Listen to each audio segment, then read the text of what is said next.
జై తెలంగాణ.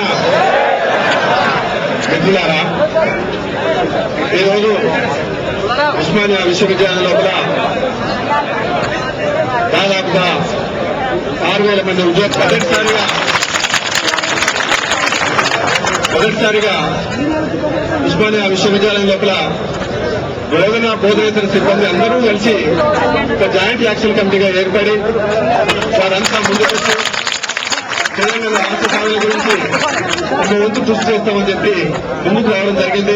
వాళ్ళందరికీ మనం సభాముఖంగా స్వాగతం పలుకుతూ,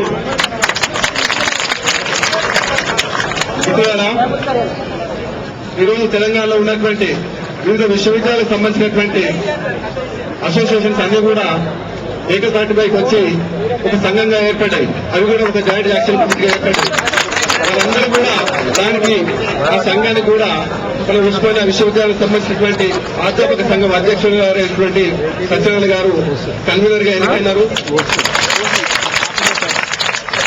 ఇప్పుడు సభను ఉద్దేశించి ముందుగా ఉస్మానియా విశ్వవిద్యాలయం ఔటా అధ్యక్షులు, తెలంగాణ విశ్వవిద్యాలయంలో అన్నిటికీ కన్వీనర్ గా ఎన్నికైనటువంటి భక్తి సత్యనారాయణ గారు ముందు ప్రసంగిస్తారు. ఆ తదుపరి technical staff, NGO staff, employees union సంబంధించినటువంటి అధ్యక్షులు, కార్యదర్శులు ప్రసంగిస్తారు.